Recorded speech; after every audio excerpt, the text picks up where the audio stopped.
and welcome to the Dave and Dave Show. I am without my trusted partner today, but fear not, Uncle DT, or Vitamin DMFT, will be able to bring you home by himself. So where are we at? Episode 123, because I know you're keeping score and you're keeping count. So I want to make sure that you know where we're at. All right, so we have great topics today to talk about. We're going to start out with some great news. A little humble brag, if you will. If you've been living under a rock, you would not know what happened. So a couple months ago, Vegas Inc. reached out and notified us that we won Agency of the Year for 2021, which at the time was so exciting, but we had to sit on it for like 30 days. We couldn't say a word to the agents. We couldn't say a word to anybody. So I not forgot about it, but I kind of put it to the side. And then it came rushing in all of a sudden, and I didn't realize what an honor it was. It is. So in addition to that, I also personally got a milestone of being recognized as one of the brokers of the year as well. So really cool. But what was more exciting or more important than any of this was the fact that last Thursday, well, you don't know when we're recording this, so let's just say Thursday the 29th, I think. Let's just go with that. 28th, 29th, 30th, whatever.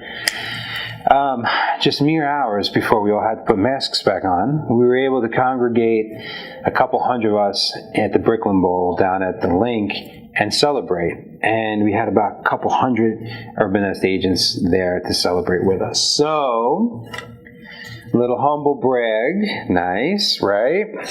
And I don't know why they do this. I don't even know why. I'm not a junior, people. I know it's easy for you. I know all bald people look the same. You're trying to say my father. Here's the thing. My father is not married to a 35-year-old woman. Oh, excuse me. Oh, she can kill me. 34-year-old woman. I am. Angie is not his daughter and not his wife. I am not a junior. I am David Julius Tina. My father is David Ronald. But back to this award. Listen, not a day goes by that I don't have appreciation and gratitude for the 9-year journey we've been on at this company. Starting out, hiring one agent at a time. People ask me all the time, because when I say we have 500 agents, they're like, how does that even happen? What's the secret? And I tell them, here's the secret. How do you get to 500 agents? One at a time. And that's the truth. There's been times in the past we've tried to take over like 20 agents from another company or things like that. It never works. You have to prove yourself to every single person. You have to earn their trust. You have to do the work and prove what you're capable of. All this is required. There are no shortcuts in this game. If they're not plugged in and they're not believers, they're not going to be here. So I have a lot of things in my life that I'm proud of, but very few more than this company and how it's become an extension of my father, myself, and my wife, and what we believe in and who we are. Because I do believe you're a reflection of your business, and the business is a reflection of you. So all of our agents who make this happen, it does not happen without them. Because they're out there representing the brand, they're representing us, and likewise. So it was super cool. It isn't like there's a gold and a bronze or any Olympics. They just give it to one company, and that's us. So super cool, very exciting, and I hope you're ready, because we're definitely not going to be shy about it moving forward. Hopefully you can't hear what I can hear, because obviously the only time they decide to do landscaping outside of my private office is this exact time that I'm recording it. But that's part of the game, so we're going to go. All right, other thing is, I've made a joke on my Instagram, my story. This is a 20 years of service. You'd think I was a cop or a fireman or in the military, but it's actually 20 years of being a realtor at the association. I didn't get that. Could you try? Oh, Siri thinks I'm talking to her. We got a lot of stuff going on, people. This is almost like a bloopers round right here. They got my team laughing in the background. So here's what's interesting. There's things you learn as you go. And I was president of the Las Vegas Realtors, formerly known like Prince, as the Greater Las Vegas Association of Realtors. And when you're president, you have to MC every little event. There's appreciation for affiliate events. There's, you name it. And then there's this alumni event. And they give out 20-year pins and 30-year pins and 40-year pins. And I'm a ball breaker, like a lot of you know. So I'm like, this might as well be a retirement party to get people out. But just, joking around. And let's get louder, people. I would break balls and say that this was a retirement party. Well, the thing is, I got my license at 23 years old, March of 2001. And here we are, 20 years later. Now, here's the nostalgic part of this. Now, I'm youthful. I'll probably be one of the youngest 20-year recipients there. Here's the thing. It is a very interesting conversation. Like, I knew this day was coming. I kind of had it in the back of my head that the 20 years was coming. And it's just crazy how, 20 years goes this fast. And to just think that, there's only two types of agents or people that last 20 years in an industry. People who are barely holding on and they can't afford to get out of the business, or people who are thriving and they've managed to turn a career into it. And I am so appreciative, grateful, lucky that I had the opportunity to make this my career and have 20 years. I remember when my father did his 20 years as a fireman, and that was a big deal. It's kind of funny. He was actually 43 when he was done with his 20 years of being a fireman. So I will be at this alumni retirement party, which I'm not retiring. And it's kind of a cool thing. All right, let's talk about the market real quick. The month of July is not out yet, but I have a sneaking suspicion that we're going over 400K on median price. So listen, guys, this is just a game.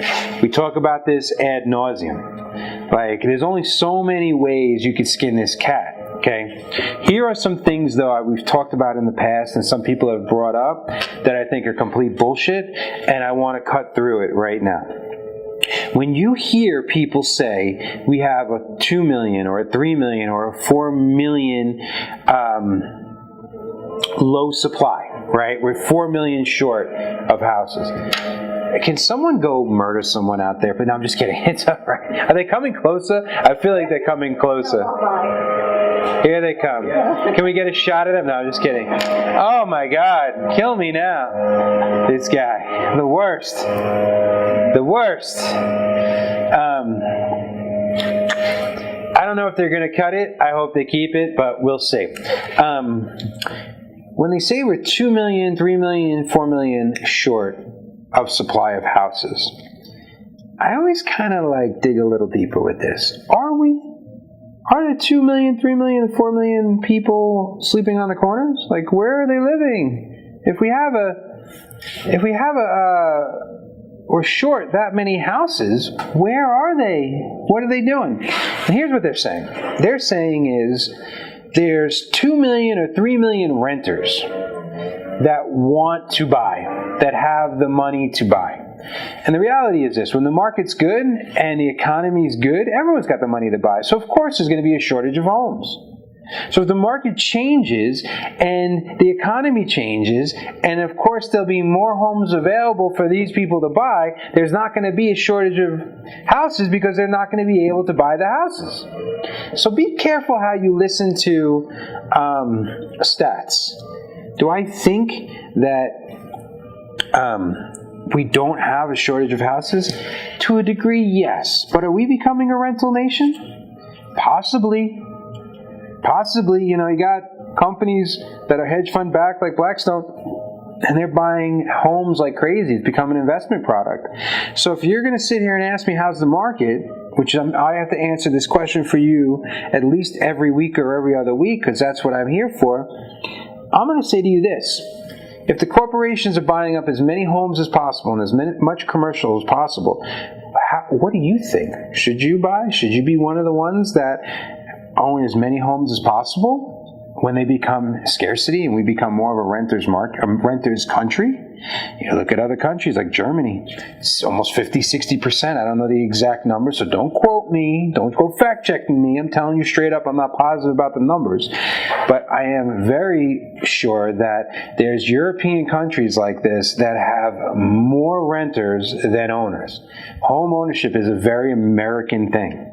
So if the corporations start buying up everything, which the hedge funds and whatnot, owning a home will be even more of a luxury and a great investment long term. And when we talk about things, it's always long-term perspective.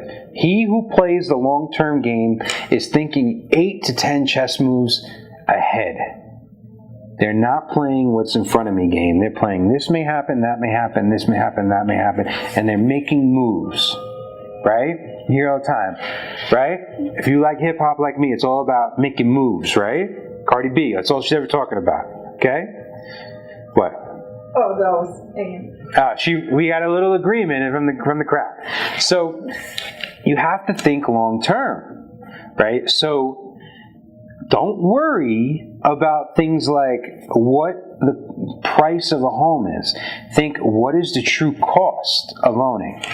What's your monthly expense? What's your interest rate?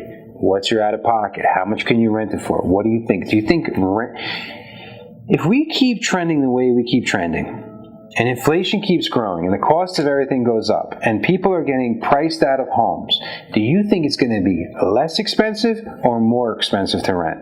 If it keeps going in that direction, it's going to be more expensive to rent.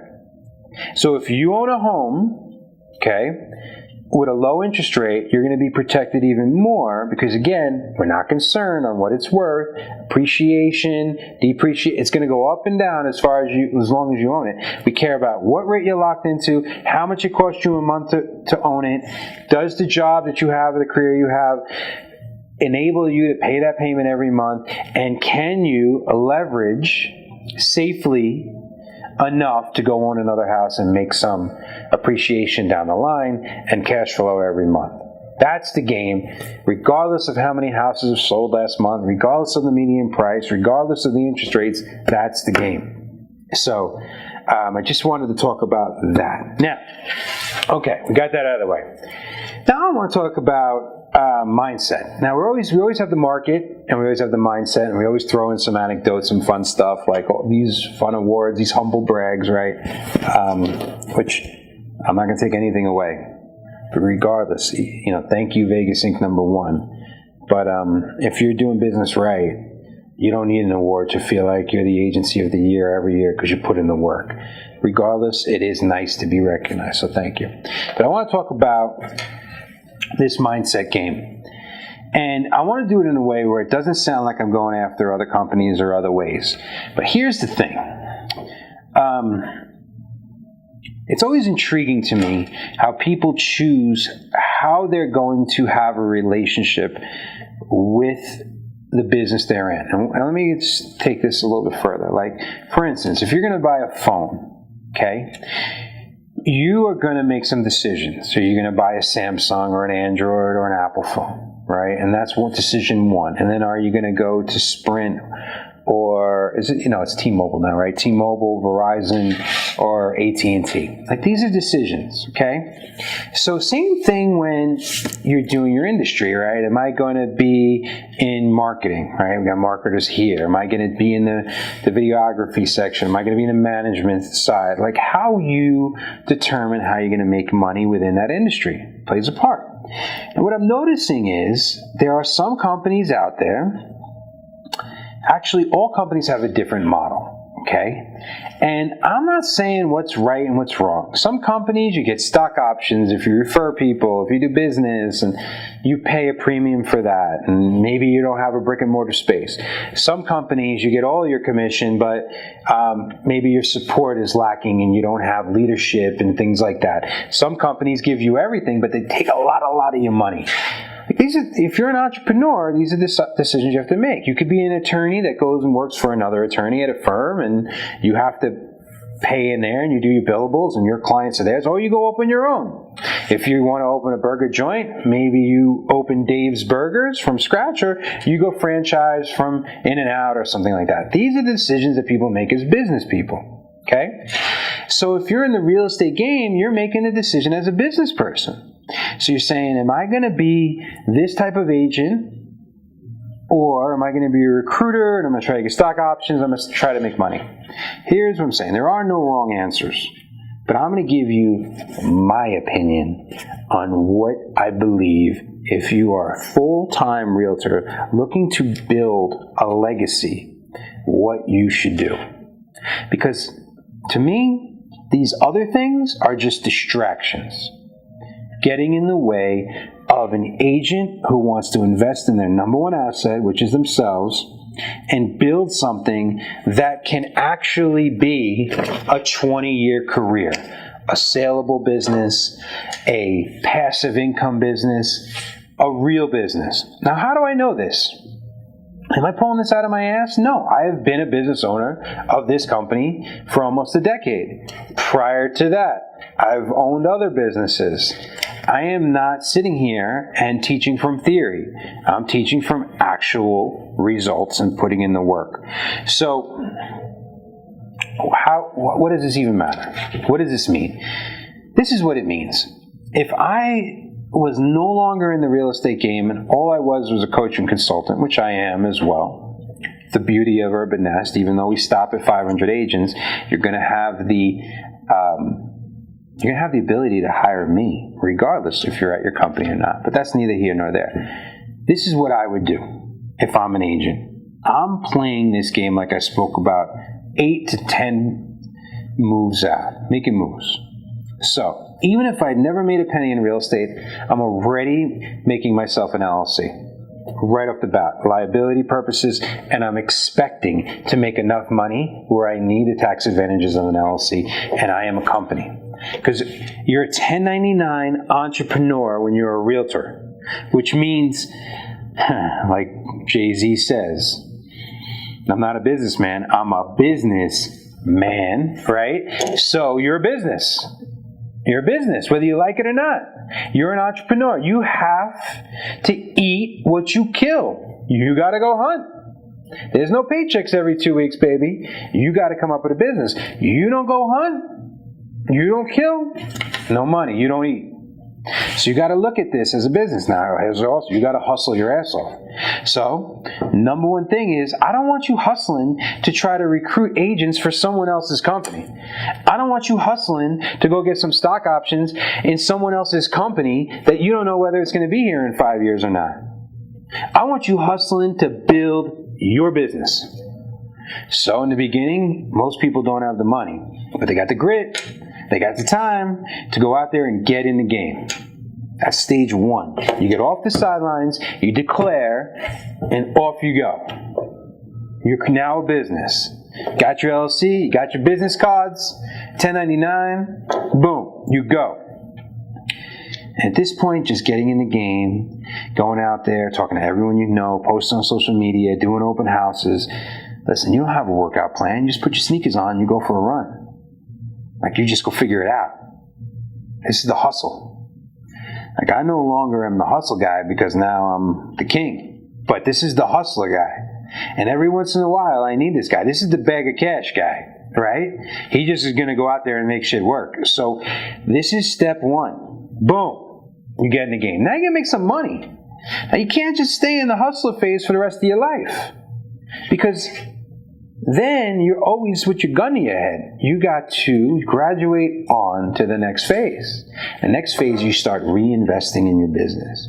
You start reinvesting with systems and processes. You start getting routines and skills. Now you're building a business.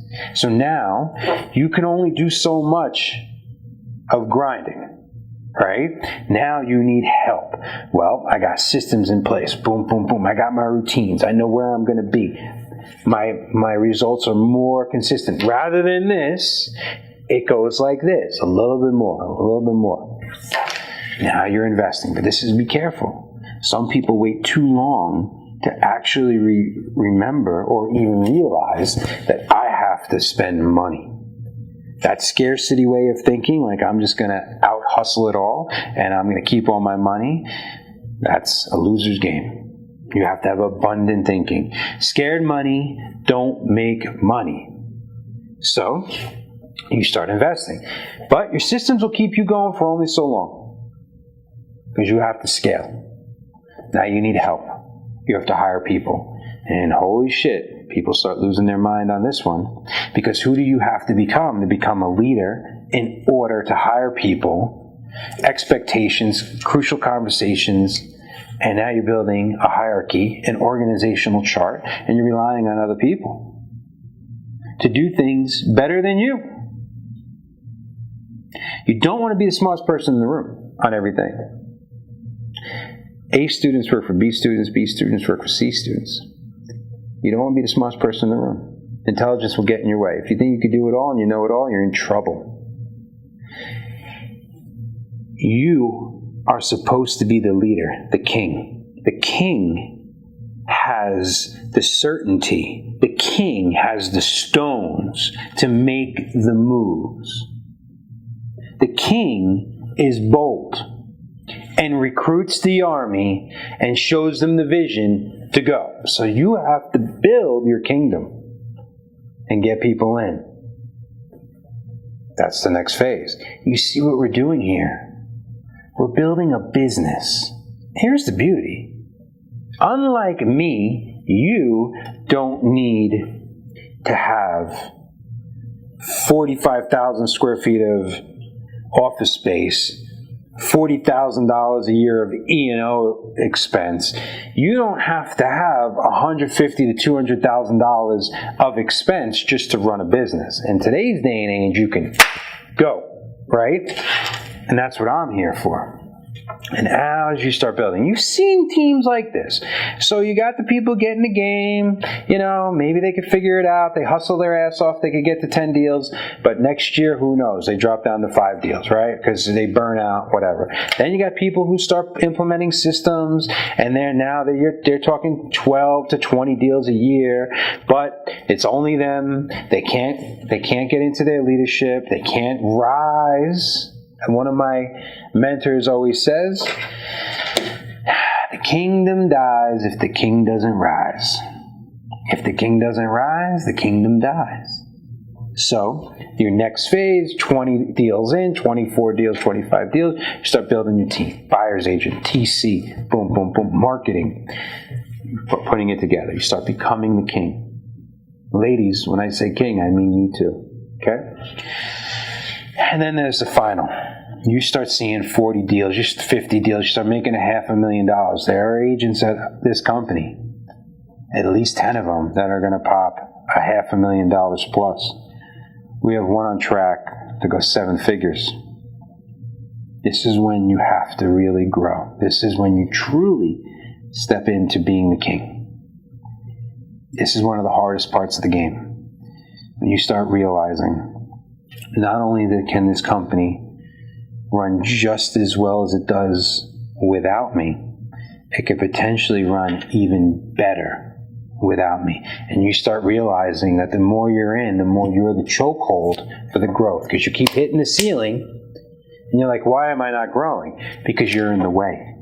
And then if you're making that kind of money, you have to grow again. You start investing in other businesses. You start doing private equity deals because your network and who you are as a man or a woman is growing. That's the part of the game, right? So what does this all mean? I brought you through the 4 phases of being an entrepreneur. We should all be so lucky to experience all 4 phases. And then the irony of this game is, if you're able to remove yourself and you become a true king, right? Then what will happen is you're going to become maybe an investor or maybe a new business. And guess where you go right back to? The first phase, hustle, figuring it out. Now you may be able to go through faster because you got some money, you got some experience, and off you go. So let me bring this home. What does this mean, my friends? It means rather than getting so focused on what the National Association of Realtors is doing, or the Department of Justice, or Zillow, or EXP, or iBuyers, and whatever. All this is bullshit. It has nothing to do with you. You have to invest in you. You have to build your business. You have to build your career. And you have to build your legacy. You take your money and invest it in you. You get the most compound return in investing in your own skills. They could take everything away from you, but they cannot take away the knowledge, the skills, and the experience that you get by investing in you. So all I ask you to do is this, regardless of what company and what direction and what career path you end up on, is to never forget that it's about you. You're the number one asset. It's your career. It's about nothing else. So I just wanted to talk about that today because I see a lot of ads and I see a lot of marketing, and people don't build someone else's business, build you. Find people that are coaches and leaders and trainers and who are so invested in seeing you grow and hold you accountable. The best leader is the tough love. They will love you and hug you and love you and do everything they can, but they are going to hold you accountable and they're not going to let you bullshit them. So that is it for today. I hope we had a ton. We? What do you mean we? What the hell is he? Hope we? I'm even giving him credit. He's not here. I hope I brought a lot of value today. Again, congratulations to the entire company. I can't tell you how much this meant. I had a great conversation with Angie on the way down there, and I'm like, I know it's just an award given out by a media company, but it just feels good to get that W every now and then, a little recognition. So I appreciate it. Have a great day.